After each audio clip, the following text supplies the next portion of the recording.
ওং গাং গণেশায় নমঃ। প্রিয় বন্ধুরা, গণেশ চতুর্থীর দিন যদি গণেশজির প্রিয় কয়েকটি জিনিস বাড়িতে কিনে নিয়ে আসতে পারেন, তাহলে কিন্তু গণেশজির কৃপা বর্ষিত হবে আপনাদের ওপর সারা বছর। ধর্মীয় বিশ্বাস অনুসারে ভক্তরা মনে করেন যে গজানন গণেশের আরাধনা করলে ভক্তদের ইচ্ছা পূর্তি হয়। বুদ্ধি ও সিদ্ধির জন্য গণপতির পূজা করেন বহু মানুষ ভক্তরা। গণপতিকে বিঘ্নহন্তাও বলা হয়। জীবনের বাধা বিপত্তি থেকে মুক্ত হতে গজানন ব্যাপকভাবে প্রচলিত। তাই আপনারা বাড়িতে সকলেই গণেশজির ফটো বা মূর্তি থাকলে অবশ্যই গণেশজির পুজো আগামীকাল শনিবার 7ই সেপ্টেম্বর অবশ্যই পুজো করুন এবং গণেশজির এই প্রিয় কয়েকটি জিনিস অবশ্যই বাড়িতে কিনে নিয়ে আসুন। তাহলে গণেশজির কৃপা কিন্তু বর্ষিত হবে আপনাদের উপরই। এই কয়েকটি জিনিস কিনে নিয়ে আসলে আপনার বাড়িতে সুখ শান্তি সৌভাগ্য ভরে থাকবে সারা বছর এবং সমস্ত কাজ সুন্দরভাবে সব কিছুই হবে। কিন্তু তার জন্য এই জিনিসগুলো নিয়ে আসতে হবে। এর জন্য শ্রবণ করুন রূপা ক্রিয়েশনসের আজকের পুরো ভিডিওটি এবং পুরো ভিডিওটি শোনার পরতে লাইক এবং কমেন্ট বক্সে লিখবেন জয় গণপতি বাপ্পার জয়। অবশ্যই কাছের বন্ধুদের চ্যানেলটি শেয়ার করে দিবেন। বন্ধুরা, আগামীকাল শনিবার 7ই সেপ্টেম্বর পালিত হবে প্রতিটি ঘরে ঘরে গণেশ চতুর্থী। এই দিন গণেশজির জন্ম সনাতন হিন্দু ধর্মের ক্যালেন্ডার অনুসারে প্রত্যেক বছর এই ভাদ্র মাসের শুক্লপক্ষের চতুর্থ তিথিতেই গণেশ চতুর্থী উৎসব পালিত হয়। এই উৎসব, যেটি গণপতি উৎসব নামেও পরিচিত, টানা 10 দিন ধরে চলে। অবাঙালি হিন্দুদের মধ্যেও কিন্তু গণপতি উৎসবের প্রচলন সবচেয়ে বেশি। গণেশ চতুর্থীর পুণ্য দিনে সকাল সকাল ঘুম থেকে উঠে বাড়ি ঘর দুয়ার পরিষ্কার করে শুদ্ধ বস্ত্র পরে গণপতি বাপ্পাকে প্রতিষ্ঠিত করতে হবে, গণপতি বাপ্পাকে আবাহন করতে হবে, পুজো করতে হবে। সেজন্য গঙ্গা জল দিয়ে সেই জায়গা মুছে তা গণপতি বাপ্পার পা ধুয়ে দুধ দই ঘি মধু চিনি এই পঞ্চামৃত দিয়ে গণপতি বাপ্পার অভিষেক করাতে হবে এবং গণপতি বাপ্পাকে অর্পণ করতে হবে পান সুপুরি, একটি হলুদের টুকরো, 1 টাকার কয়েন আর অখণ্ড আতপ চাল এবং দূর্বা দিতে হবে গণপতি বাপ্পাকে।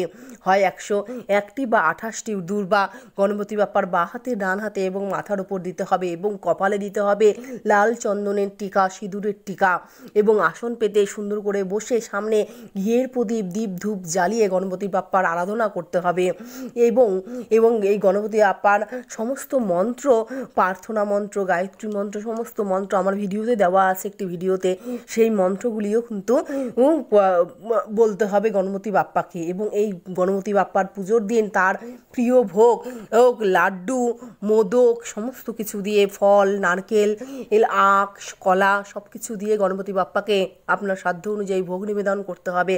কারণ গণপতি বাপ্পা এবং মা লক্ষ্মীর আশীর্বাদ যদি কৃপা পাওয়া যায় তাহলে কিন্তু সংসার সারা বছর ধনে ধান্যে পূর্ণ হয়ে থাকে। শিব ও পার্বতীর পুত্র এই গণেশকে হিন্দুদের সমৃদ্ধি ও সৌভাগ্যের দেবতা বলে মনে করা হয়। সিদ্ধিদাতা গণেশের জন্মোৎসবই এই গণেশ চতুর্থীর দিন।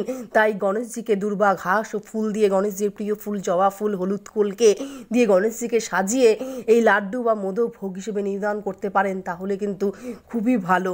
এবং ওং নমঃ গণেশায় নমঃ এই মন্ত্র উচ্চারণ করবেন গণেশজিকে।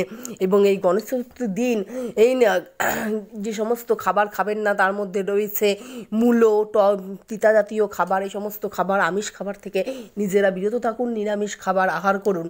এবং এই দিন এই গণেশ চতুর্থীর দিন যেই জিনিসগুলি নিয়ে আসবেন তার সবার প্রথমেই যে জিনিসটির কথা বলবো সবই কিন্তু গণপতি বাপ্পার প্রিয় জিনিসের মধ্যেই পড়ে এবং সেগুলি বাড়িতে আর্থিক উন্নতি ঘটায় এবং শ্রীবৃদ্ধি ঘটায় বাড়ির, এবং বাড়ির সৌভাগ্য সমৃদ্ধি ঘটায়।